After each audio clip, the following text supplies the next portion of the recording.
Hello everyone, मैं दीपा आपका स्वागत करती हूँ अपने चैनल बाग बगीचा पैशन एंड क्रिएशन में, जहाँ हम बात करते हैं पेड़ पौधों की और किसी क्रिएटिविटी की। आज हम बात करने वाले हैं करी पत्ता के प्लांट के बारे में। मैं आपको इसके बारे में फुल इन्फॉर्मेशन देने वाली हूँ। आई होप कि आपके काम की हो, तो वीडियो को स्किप किए बिना पूरा देखिएगा। चैनल पर नए हैं तो चैनल को सब्सक्राइब भी कर सकते हैं, बेल आइकन भी प्रेस कर दे ताकि जब मैं कोई वीडियो लेकर आऊँ तो आप उसे मिस ना करें।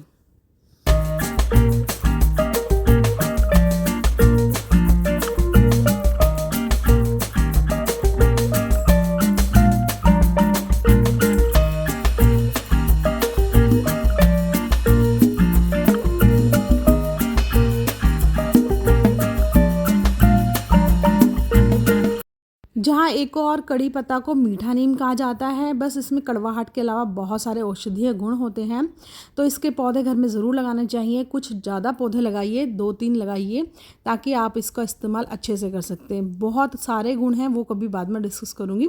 आज इस पौधे के बारे में मैं आपको इन्फॉर्मेशन देने वाली हूँ। इसकी सारी इन्फॉर्मेशन के लिए सबसे पहले मैं आपको बताना चाहती हूँ कि इसके ज़्यादा पौधे लगाइए। 2-4 पौधे लगाएंगे तो आप इससे ज़्यादा पत्तियाँ ले सकते हैं। उसके बाद सबसे पहला इसका इम्पोर्टेंट है कि आपकी मिट्टी बहुत अच्छी बननी चाहिए। आप स्क्रीन पर देख सकते हैं, आप उसी अकॉर्डिंग मिट्टी बना सकते हैं। मिट्टी वेल ड्रेन होनी चाहिए, बहुत अच्छी होनी चाहिए। इसमें मिट्टी में सारे पोषक तत्व होंगे तो आपका पौधा बहुत अच्छे से चलेगा, पौधा ग्रोथ बहुत अच्छी करेगा। तो मिट्टी ज़रूरी इसी तरह से बनाएं।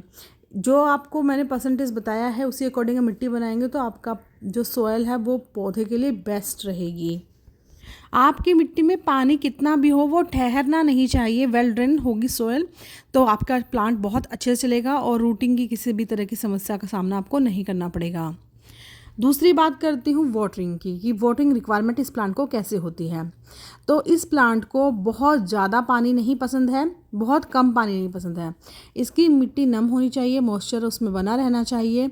अगर आपने इसमें कम पानी दिया तो इसकी पत्ती सारी सूख कर गिर जाएंगी और वो पत्तियाँ वापस नहीं आएंगी। फिर आपको इंतज़ार करना पड़ेगा नई पत्तियों का, जो काफ़ी दिनों बाद आएंगी। मिट्टी में पानी इस तरह से नहीं बनना चाहिए कि कीचड़ जैसा बन जाए, वो भी इसकी रूट्स को सड़ा सकता है। तो पानी आप चेक करके दें। जब भी आपको 1 इंच तक की मिट्टी सूखी नज़र आए तभी आप उसमें पानी दें। लेकिन ध्यान ज़रूर रखना है, ऐसा ना हो कि कभी भी आपने इसमें पानी देना स्किप कर दिया तो इसकी सारी पत्तियां खराब हो जाएंगी।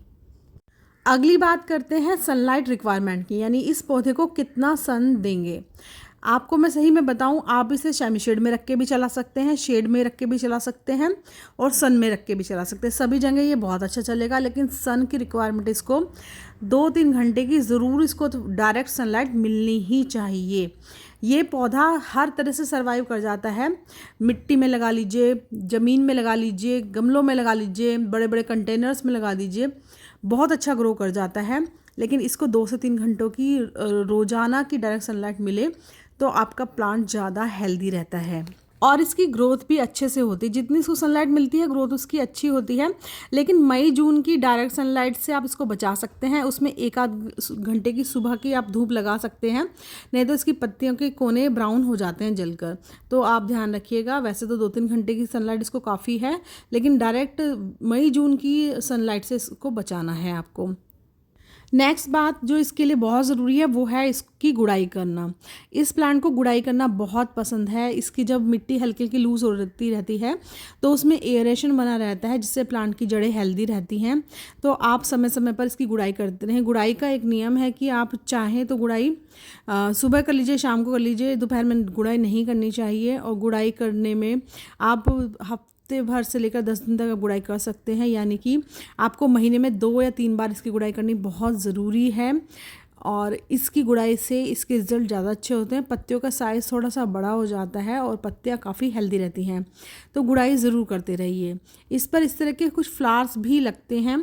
अगर आपको सीड्स चाहिए हों इस प्लांट के तो आप इस प्लांट के सीड्स बना सकते हैं। इस फ्लावर के बाद सीड बनेंगे। लेकिन अब अगर आपको इसके सीड्स नहीं चाहिए तो आप इन फ्लावर्स के आते ही इन्हें कट करके हटा दीजिए।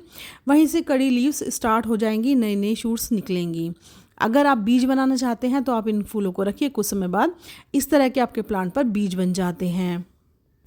और जब वो बीज तैयार हो जाते हैं तो अभी तो ये सीड्स कच्चे हैं, बीज तैयार होंगे तो ये पर्पल कलर के हो जाते हैं, डार्क कलर के हो जाते हैं, और तब आप इन्हें लगा सकते हैं।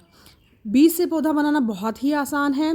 आप कटिंग से भी पौधा बना सकते हैं, आप नर्सरी से छोटी छोटी सैपलिंग्स भी ला सकते हैं, इजीली अवेलेबल होगी।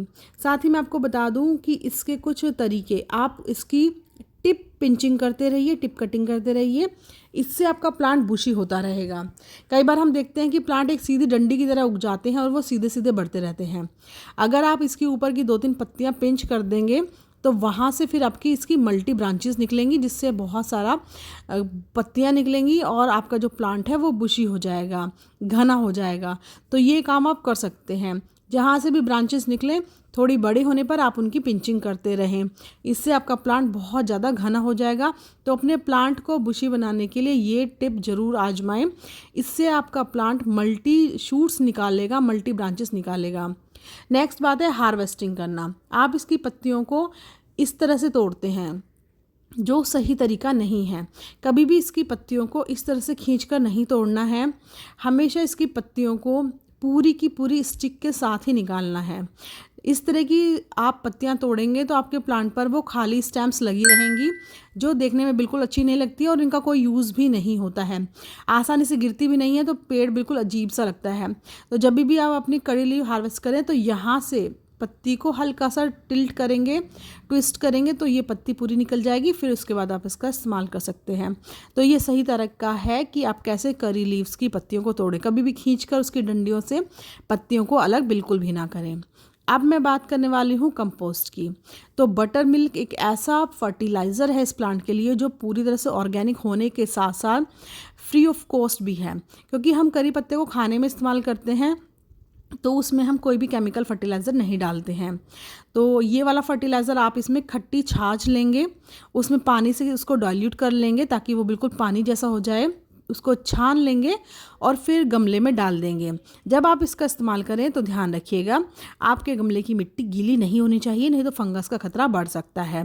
मैं 15 दिन में एक बार यानी महीने में 2 बार ही इसका इस्तेमाल करती हूँ और बहुत अच्छे रिजल्ट मिलते हैं। साथ ही महीने में एक बार मैं वर्मी कंपोस्ट भी देती हूँ। आज मैं आपको यहाँ पर सीड से पौधा लगाना भी बताती हूँ। इस तरह के जब पर्पल सीड आ जाते हैं तब आप उनसे पौधा लगा सकते हैं। इसको दबाएंगे तो इसका पल्प निकल जाएगा और अंदर से सीड निकल जाएगा। उनको अच्छे से वॉश कर लीजिए और लगा लीजिए, बड़े ही आराम से आपके नए पौधे तैयार हो जाएंगे। आप इस तरह से पौधे बना सकते हैं। साथ ही आप इसकी 5 से 6 इंच की कटिंग ले सकते हैं, जिसकी नीचे की पत्ती रिमूव कर लीजिए और ऊपर की पत्तियां भी हटा लीजिए, उसको लगा दीजिए। कटिंग चाहे आप रिवर्स एंड में लगाएं या कोकोपीट में, आपको 25 डेज़ के अंदर अंदर बढ़िया रिजल्ट मिलना स्टार्ट हो जाएगा, नए शूट आ जाएंगे। वीडियो पसंद आया तो इसे लाइक शेयर कमेंट करना बिल्कुल भी ना भूलें।